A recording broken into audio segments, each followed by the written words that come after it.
Assalamualaikum warahmatullahi wabarakatuh. Izin memperkenalkan diri, nama saya Sunarto dengan NPM 19 13 03 10 55. Saya dari kelas A, kelas ganjil, angkatan 2019. Di sini saya akan menjelaskan hasil proposal saya yang berjudul pengaruh pembelajaran daring dan tugas praktikum mandiri terhadap hasil belajar akuntansi di SMK Negeri 1 Liwat tahun 2021 untuk memenuhi tugas metodologi penelitian dan pendidikan. Latar belakang saya melakukan penelitian ini adalah karena pada masa pandemi ini yang saat terjadi di seluruh belahan dunia membuat pembelajaran berubah dengan metode lama di sekolah dan sekarang dilakukan di rumah melalui teknologi digital atau daring. Nah, teknologi digital ini yang terus tumbuh membuat peserta didik bergerak maju dan bebas untuk berkarya. Digital juga ini mampu memberikan peserta didik banyak fleksibilitas yang mungkin mereka untuk belajar kapan saja, dari mana saja, dan kecepatan mereka sendiri tanpa khawatir tentang jadwal dan atau schedule-nya. Nah, pada masa pandemi seperti ini membuat siswa harus lebih kreatif agar siswa tidak mudah bosan jika melaksanakan kelas daring. Dan ini juga berdampak pada mata pelajaran akuntansi di sekolah yang biasanya mereka lakukan pembelajaran dan praktik akuntansi di kelas dan diawasi oleh guru, dan kini melaksanakan praktik di rumah masing-masing dengan fleksibilitas yang memudahkan mereka. Nah, proses pembelajaran yang berbeda harus membuat siswa dan guru mampu beradaptasi lebih cepat demi terjadinya pembelajaran yang efektif dan mempengaruhi hasil belajar akuntansi siswa. Hasil belajar tersebut merupakan kemampuan yang dimiliki oleh siswa setelah menerima pengalaman belajarnya.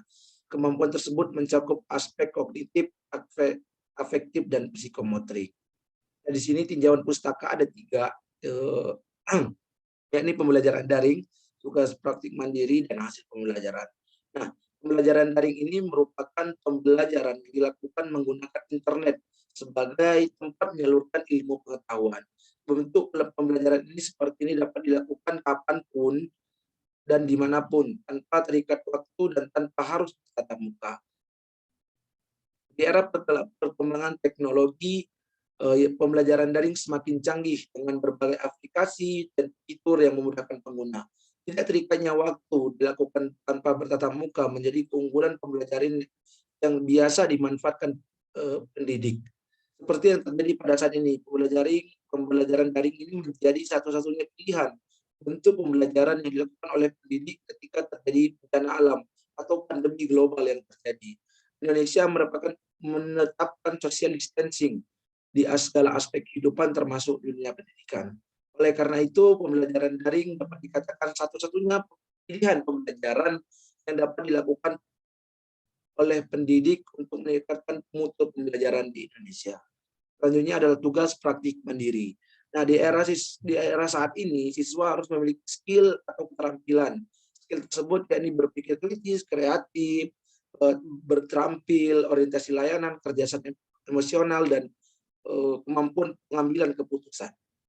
Nah, di dalam pembelajaran di sekolah, kemampuan yang dimiliki oleh setiap siswa dapat digunakan untuk mengetahui bagaimana tingkat perkembangannya.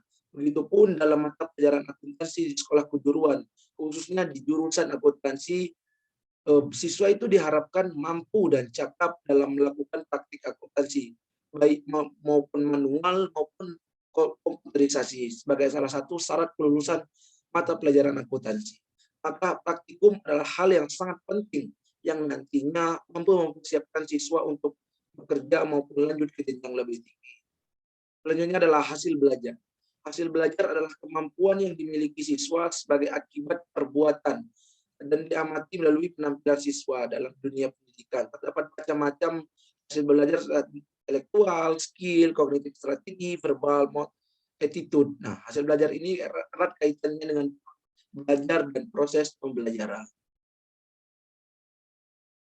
Selanjutnya, metodologi penelitian di bab 3 ada yang pertama kerangka konsep.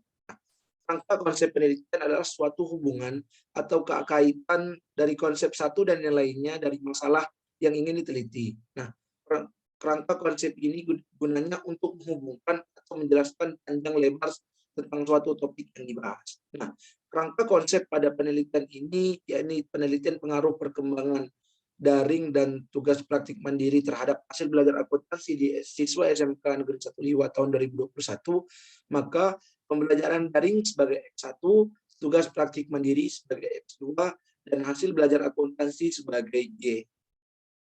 Selanjutnya adalah hipotesis. Nah, berdasarkan kerangka konsep di atas, maka disusun hipotesis sebagai berikut. Hal yang pertama adalah tidak adanya pengaruh pembelajaran daring yang signifikan secara parsial terhadap hasil belajar akuntansi siswa negeri SMK Negeri 1 Liwa tahun 2021. H1 yang kedua pertama adalah adanya pengaruh pembelajaran daring yang signifikan secara parsial terhadap hasil belajar akuntansi siswa SMK Negeri 1 Liwa tahun 2021. Panel yang kedua adalah tidak ada pengaruh tugas praktikum mandiri yang signifikan secara parsial terhadap hasil belajar akuntansi siswa SMK Negeri 1 Liwa tahun 2021. H1 yang kedua adalah adanya pengaruh tugas praktikum mandiri yang signifikan secara parsial terhadap hasil belajar akuntansi SMK Negeri 1 Liwa tahun 2021. Panel yang terakhir adalah tidak ada pengaruh pembelajaran daring dan tugas praktikum mandiri yang signifikan secara simultan terhadap hasil belajar akuntansi siswa SMK Negeri 1 Liwa tahun 2021. Satu yang ketiga adalah yang terakhir adalah adanya pengaruh pembelajaran daring dan tugas praktikum mandiri yang signifikan secara simultan terhadap hasil belajar akuntansi siswa SMK Negeri 1 Liwa tahun 2021. Metode penelitian yang saya pakai adalah kuantitatif dengan metode deskriptif verifikatif dengan pendekatan metode survei. Dengan menggunakan metode ini, peneliti akan diketahui hubungan yang signifikan antara variabel yang diteliti sehingga kesimpulan akan memperjelas gambaran mengenai objek yang diteliti. Nah, waktu dan tempat penelitian ini akan dilaksanakan pada bulan November 2021 dan tempatnya di Liwa, Lampung Barat. Selanjutnya adalah populasi dan sampel penelitian. Populasi adalah subjek yang memenuhi kriteria yang telah ditetapkan. Populasi dalam penelitian ini adalah siswa jurusan akuntansi di SMK Negeri 1 Liwa yang berjumlah sekitar 90 orang. Dan sampel penelitian ini adalah sampel yang diambil sebagian atau dari keseluruhan objek yang diteliti yang dianggap mewakili seluruh populasi. Nah, sampel dari penelitian ini adalah yang mewakili setiap kelompok, yakni berjumlah 45 orang. Selanjutnya adalah variabel penelitian. Variabel penelitian ada dua, yaitu variabel dependen dan variabel independen. Variabel dependen adalah variabel yang dipengaruhi atau menjadi akibat karenanya ada variabel bebas. Variabel dependen pada penelitian ini adalah hasil belajar akuntansi. Variabel independen. Variabel independen adalah variabel bebas yang mempengaruhi variabel terikat. Nah, pada variabel independen di penelitian ini adalah pembelajaran daring X1 dan tugas praktikum mandiri X2. Selanjutnya adalah teknik pengumpulan data. Dalam penelitian ini, teknik pengumpulan data dilakukan dengan menyebarkan kuesioner. Kuesioner merupakan teknik pengumpulan data yang dilakukan dengan memberi seperangkat pertanyaan atau pernyataan tertulis kepada responden untuk dijawabnya. Data kuesioner penelitian ini disebarkan pada siswa jurusan akuntansi di SMK Negeri 1 Liwa yang bertujuan untuk mendapatkan jawaban dari koresponden. Selanjutnya, instrumen penelitian. Instrumen penelitian dipergunakan dalam penelitian ini berupa kuesioner yang dibuat sendiri oleh peneliti. Yakni ada beberapa dalam penelitian ini menggunakan jenis instrumen angket kuesioner dengan pemberian skor sebagai berikut. Sangat setuju dengan nilai 4, setuju dengan nilai 3, kurang setuju dengan nilai 2, tidak setuju dengan nilai 1. Dan ini ada teknik analisis data. Di sini teknik analisis data menggunakan bantuan program SPSS 25. Ada uji normalitas dan uji homogenitas. Selanjutnya uji hipotesis.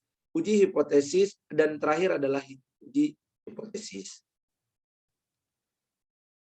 Baik, saya kira sekian yang bisa saya sampaikan pada video kali ini tentang proposal saya. Lebih kurangnya saya mohon maaf. Kepada Allah saya mohon ampun. Saya ucapkan terima kasih kepada teman-teman, Bapak Ibu yang telah menyimak video saya sampai di akhir. Saya akhiri. Wassalamualaikum warahmatullahi wabarakatuh.